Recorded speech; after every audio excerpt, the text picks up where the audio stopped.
Hello everyone, welcome to study glows. मेरा नाम है डॉक्टर सरिता। दोस्तों, आज बहुत ही इंपॉर्टेंट टॉपिक को लेकर हम बात करेंगे। इस टॉपिक के ऊपर पहले भी हम बात कर चुके हैं। ये टॉपिक है साइक्लोन से जुड़ा हुआ।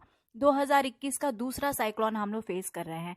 पहला साइक्लोन कुछ दिन पहले ही ताउते साइक्लोन, जो कि अरेबियन सी में ओरिजिनेट हुआ था और इसने जम के तबाही मचाई। और अब जो है बे ऑफ बंगाल का साइक्लोन है। दोनों साइक्लोन जो है बाय नेचर अलग अलग है। क्या डिफरेंस होता है अरेबियन सी के साइक्लोन में और बे ऑफ बंगाल के साइक्लोन में? मेन क्वेश्चन जो यहाँ पे अराइज होता है वो ये है कि why is the Bay of Bengal so prone to cyclone. Bay of Bengal जो है, यहाँ पे साइक्लोन बहुत ज्यादा आते हैं और ये हमेशा साइक्लोन प्रभावित इलाका रहता है।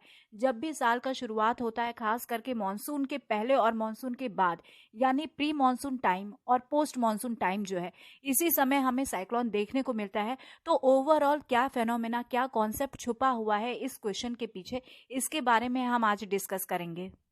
मई के बिगनिंग में ही ताउते साइक्लोन, जो कि अरेबियन सी से उठा और इसने भारत के वेस्टर्न कोस्टल स्टेट को प्रभावित किया। और अब मई के एंड में हम देख रहे हैं कि बे ऑफ बंगाल में यास साइक्लोन, जिसने भारत के ईस्टर्न कोस्टल स्टेट को प्रभावित किया है। तो ये दोनों साइक्लोन आप देख रहे हैं कि किस तरीके से इनका प्रभाव है। आप खुद भी इसको एनालिसिस कर सकते हैं, क्योंकि अभी करंट ये चीजें चल रही हैं। तो यहाँ पर आप दोनों को देख सकते हैं कि दोनों तरीके के साइक्लोन में डिफरेंस क्या है।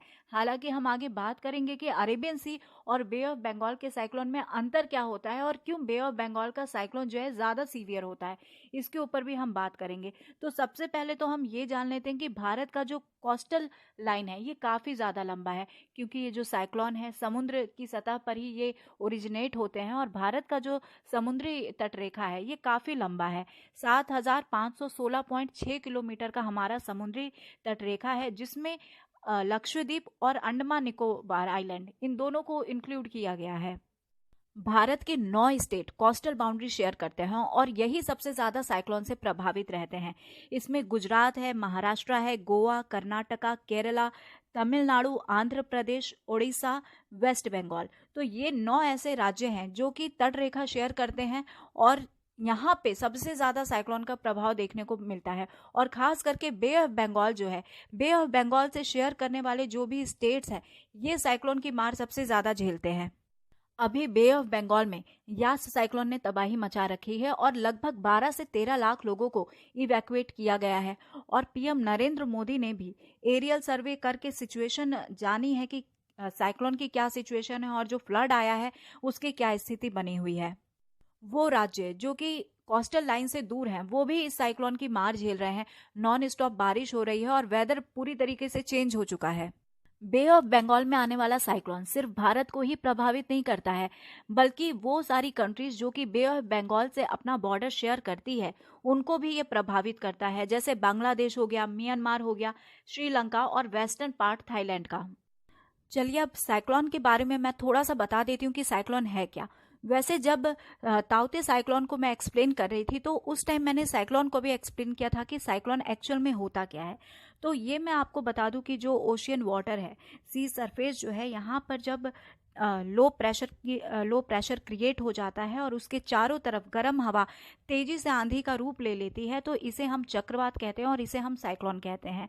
और यहाँ बारिश बहुत जोरदार होती है और साथ ही थंडरिंग स्ट्रोम जो है ये सब कुछ चलता है। इसकी स्पीड भी बहुत ज़्यादा होती है। ये जो वर्लपूलिंग होता है, ये वर्लपूलिंग बहुत तेज होता है, क्योंकि लो प्रेशर को भरने के लिए आसपास की जो हाई प्रेशर वाली हवा होती है, ये तेजी से, जो हाई प्रेशर है, ये प्रेशर, यहाँ पे एयर प्रेशर के बारे में बात हो रही है, तो एयर का जो प्रेशर है वो तेजी से आता है लो प्रेशर को फिल करने के लिए।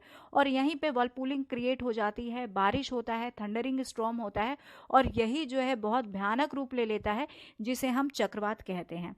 ये चक्रवात जो है ये नॉर्दर्न हेमिस्फीयर में एंटी क्लॉकवाइज चलती है और सदर्न हेमिस्फीयर में ये क्लॉकवाइज चलती है। अब यहाँ पे एक और क्वेश्चन आता है कि आखिर नॉर्दर्न हेमिस्फीयर में ये एंटी क्लॉकवाइज और सदर्न हेमिस्फीयर में क्लॉकवाइज चलती क्यों है? तो इसके पीछे जो रीजन है वो है कोरियोलिस फोर्स का, या फिर आप इसे फेरल लॉ जो है वो भी यहाँ पे काम करता है। तो मेन रीजन ये है कि हम देखते हैं कि अर्थ की जो रोटेशन स्पीड है वो अलग है, इक्वेटर पे स्पीड अलग है और पोल पर स्पीड अलग है। तो अगर हम फेरल लॉ को देखें या फिर कोरियोलिस फोर्स के बारे में बात करें, तो वो ये बताता है कि ये जो घूमती हुई धरती है, इसमें जब भी हवा चलती है तो नॉर्दर्न हेमिस्फीयर में वो राइट डायरेक्शन में दाहिने साइड मुड़ जाती है और सदर्न हेमिस्फीयर में वो बाएं साइड मुड़ जाती है। जब हम विंड के बारे में एक्सप्लेन करेंगे तब हम इस लॉ को ज़्यादा बेहतर समझ पाएंगे। फिलहाल आप लोगों को मालूम चल गया होगा कि ये जो एंटी क्लॉकवाइज चल रही है और एक जगह ये क्लॉकवाइज चल रही है, तो इसके पीछे रीज़न क्या है? कोरियोलिस फोर्स काम कर रहा है, फेरल का लॉ यहाँ पे काम कर रहा है। अगर हम बात करते हैं बे ऑफ बंगाल में उठने वाले साइक्लोन की, तो बे ऑफ बंगाल में उठने वाला साइक्लोन ज़्यादा ताकतवर होता है in comparison to Arabian Sea cyclone. तो अगर हम पिछले 120 साल की रिकॉर्ड को देखें तो उसे देखने से ये मालूम चलता है कि टोटल जो साइक्लोनिक स्ट्रोम आए हैं उसका 14% ही भारत के अरेबियन सी में पाए गए हैं, जबकि रेस्ट जितने हैं वो सब कुछ बे ऑफ बंगाल में ही आए हैं। और बे ऑफ बंगाल से उठने वाला जो साइक्लोन है ये ज़्यादा तबाही मचाता है और ये ज़्यादा पावरफुल होता है, जबकि अरेबियन सी का जो साइक्लोन है ये थोड़ा वीक होता है और ये बहुत ज़्यादा डैमेज नहीं पहुंचाता है। यहाँ पर एक और बात जानने लायक है कि जो साइक्लोन है वो प्री मानसून या पोस्ट मानसून के टाइम ही हमें देखने को मिलता है, और इसमें भी अगर फ्रीक्वेंसी के बारे में बात करें तो पोस्ट मानसूनी सीजन में नंबर ऑफ साइक्लोन ज़्यादा देखने को मिलते हैं। अब ऐसा होता क्यों है, इसके पीछे क्या रीज़न है? तो इसके पीछे रीज़न ये है कि समर में और जो प्री मानसूनी टाइम है इस समय देश में ड्राई और जो हॉट विंड है वो चलती है और इसका डायरेक्शन नॉर्थ वेस्ट से भारत के बे ऑफ बंगाल की तरफ होता है। तो ऐसे में ये जो हवा चल रही है ये बादल के फॉर्मेशन को रोक देती हैं। तो बादल का फॉर्मेशन अगर रुक जाता है तो साइक्लोन के लिए जो सुटेबल कंडीशन चाहिए वो नहीं मिल पाती है। लेकिन मॉनसून के बाद यानी कि जब पोस्ट मॉनसून का टाइम आता है तो यही एयर मूवमेंट नहीं हो पाता है, तो इस एयर मूवमेंट के अभाव में चक्रवातों की संख्या बढ़ जाती है। और ये कुछ ऐसे रीजन है जिस वजह से सबसे ज़्यादा जो साइक्लोन है यानी लगभग 58% साइक्लोन जो है वो फॉर्म्ड होते हैं बे ऑफ बंगाल में, और अराउंड 25% साइक्लोन जो है उनका फॉर्मेशन अरेबियन सी में होता है। बे ऑफ बंगाल के साइक्लोन ज़्यादा स्ट्रॉन्ग और ज़्यादा डेडली होते हैं in comparison to Arabian Sea cyclone.